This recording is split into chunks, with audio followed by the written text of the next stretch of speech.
Every year, 520 million socks are reported lost. They are not lost. They are here. This is Facility 7. It operates day and night, 364 days a year. It closes on the second Tuesday of March for inventory. Inventory has never been completed.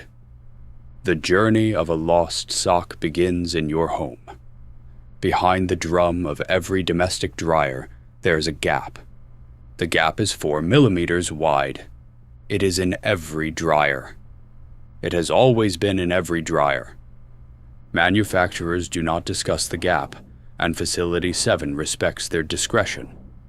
When a sock enters the gap, it enters the Duct Network. The network is the largest transit system in the world.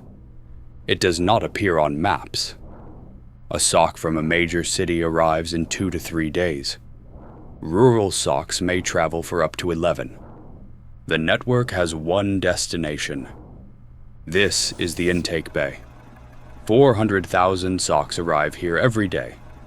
More on Mondays. The facility has asked why Mondays. The relevant department has been notified. Each sock is weighed, photographed, and assigned an intake number. The number is stitched into the cuff, in a thread that only the facility can see.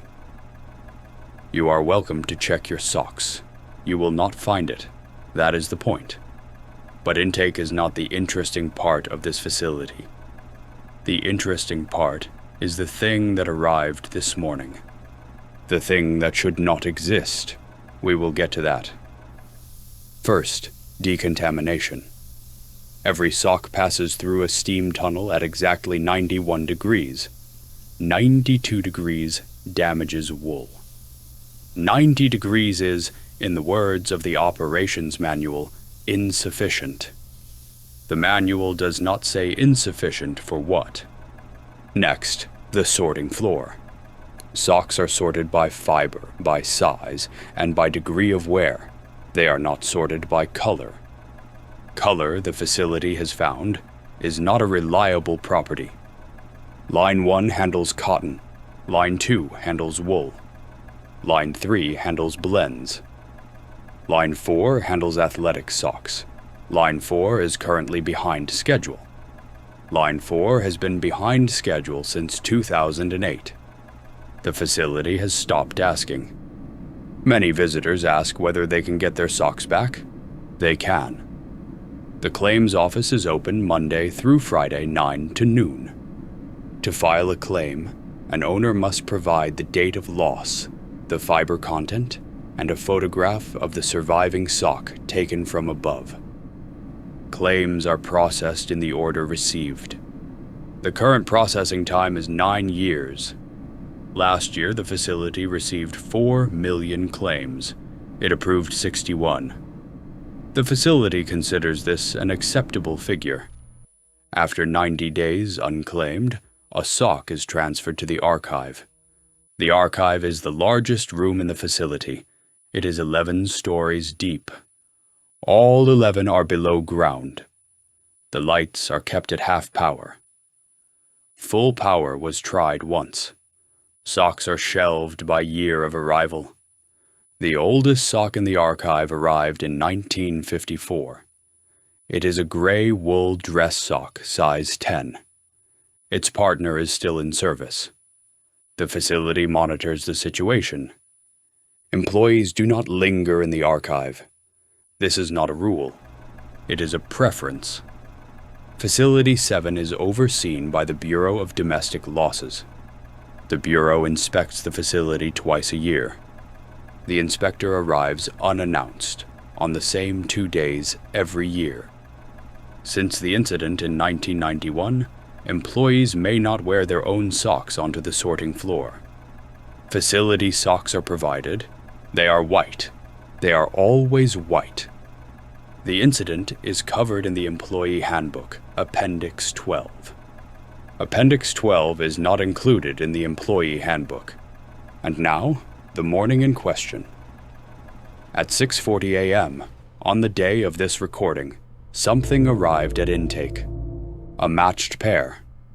2 socks, together, still folded. Socks are lost one at a time. This is not policy, it is physics. In 109 years of operation, a pair has never arrived at Facility 7. Until today. Intake was suspended. The pair was placed in a clear container. The container was placed in Holding Room B. Holding Room B was built for exactly this purpose. It had never been used. The keys had to be found. A Level 2 review requires 2 signatures. The correct forms were located in the records room. They were printed in 1962. They ask questions nobody remembers writing. Question 4 reads, was the pair folded at time of arrival? Whoever wrote question 4 knew this day would come. The Bureau was notified at 7:02. The inspector arrived at 7:55. Nobody had called her. Nobody asks how she knows. The review lasted 6 hours. The finding was one sentence. Quote, the pair is to be separated and processed as 2 individual losses, in accordance with standard procedure. End quote. The socks were unfolded, weighed separately, and assigned intake numbers 11 digits apart. They were shelved on different floors of the archive. Normal operations resumed at 3 p.m. Some employees have asked why the intake numbers were 11 digits apart, when consecutive numbers were available. The Bureau has responded that the numbers were consecutive. The matter is closed. Which leaves the question every visitor asks before they leave. What happens to the socks that are never claimed? The statutory holding period is 25 years. After 25 years, a sock is retired. Retirement happens on the unraveling floor. Each sock is unwound into a single continuous thread. By hand. Machines were tried. The operations manual notes only that machines are no longer tried. An average sock yields 400 meters of thread. The thread is spooled, graded, and shipped out through the same duct network that brought it in. Visitors ask where the thread goes. It goes back. The thread is used to sew the seam behind the drum of every new dryer. The seam is sewn to a standard width. The standard width is 4 millimeters, which is to say, the gap is the seam. The facility is aware of how this sounds. The facility declines to comment further. Facility 7 thanks you for your visit. Please check the bin by the exit on your way out. Something of yours may have been waiting. Next time, we visit the upstate plant where thunder is aged and canned. Facility 7 does not can thunder.